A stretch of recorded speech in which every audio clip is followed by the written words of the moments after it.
வாங்க வாங்க வணக்கம். இந்த படத்துக்கு போகணுமா வேண்டாமா சொல்லுங்க பார்ப்போம். நீங்க எல்லாரும் நினைக்கிற ஒரே கொஸ்டின், இந்த படத்துக்கு போனா காசு கட்டுப்படி ஆகுமான்னு நினைக்கிங்க. லெட்ஸ் கோ, உள்ள வாங்க, போய் பார்த்துடலாம். ஆனா அது ஒரு தரமான சம்பவம் இருக்குங்க. ஒரு தரமான சம்பவம் இருக்கு.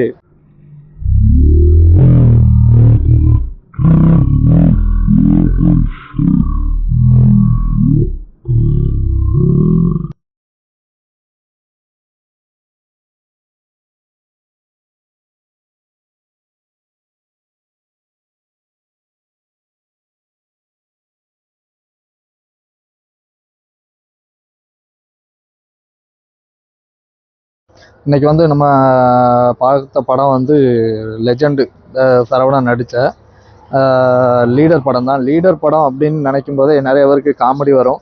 பட் எல்லாரையும் அவரு வச்சு காமெடி பண்ணுற மாதிரி ஆகிப்போச்சு. காரணம் என்னென்னா, நீங்கள் எந்த ஒரு எதிர்பார்ப்பும் இல்லாமல் போனாலும் சரி, இல்லை இந்த படம் எப்படி இருக்கும் அப்படின்னு எதிர்பார்த்து போனாலும் சரி, தரமான ஒரு பெரிய சம்பவம் பண்ணியிருக்காப்புல. அந்த சம்பவத்தை பற்றி சொன்னேன்னு வைங்களேன், நீங்களே ஆடிருவியா, அசந்துருவியா. அந்த அளவுக்கு சம்பவம். 2K கிட்ஸுக்கு படம் பிடிக்குமா? தரமாக பண்ணியிருக்காரு, பிடிக்கும்.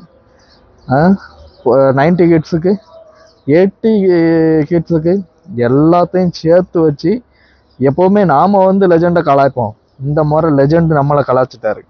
ஸோ அந்த அளவுக்கு படத்தோட பெர்ஃபார்மன்ஸ் இருந்துச்சு அப்படின்னு சொன்னால் நீங்கள் நம்பவே மாட்டீங்க. அந்த அளவுக்கு எல்லாரும் ஆர்ப்பரிச்சு கொண்டாடுற அளவுக்கு இருந்துச்சு.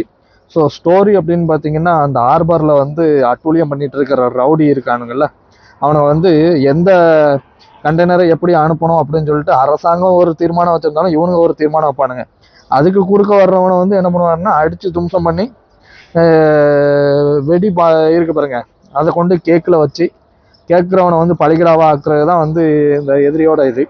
அதில் இன்வால்வ் ஆகி லெஜெண்ட் எப்படி கலக்கி இந்த பிரச்சனைக்கு ஒரு தீர்வு கொண்டு வர்றாரு அப்படின்னு சொல்லி ஒரு கதை. அதுக்கப்புறம் அப்பா சென்டிமெண்ட்ல ஒரு கதை. அதுக்கப்புறம் ஹீரோயினுக்குள்ள ஒரு சென்டிமெண்ட் கதை. அப்படி கதைக்கு மேலே துஷ்டுக்கு மேலே துஷ்டு போயிட்டே இருக்கு. ஃபைட்டு மேலே ஃபைட்டு லெஜெண்ட் பண்ணி கலக்கிக்கிட்டே இருக்காரு. அது மட்டும் இல்லாமல் லெஜெண்டு சரவணனுக்கு இந்த படம் செகண்ட் படம் மாதிரி தெரியல. அவர் ஏற்கனவே ஒரு ஆக்ஷன் படம் பண்ண மாதிரி, ஏற்கனவே ஒரு ஆக்ஷன் கிங்கு அப்படின்னு சொல்ற மாதிரி இந்த படத்துல மிரட்டி விட்டுட்டாரு அப்படின்னு தான் சொல்லணும்.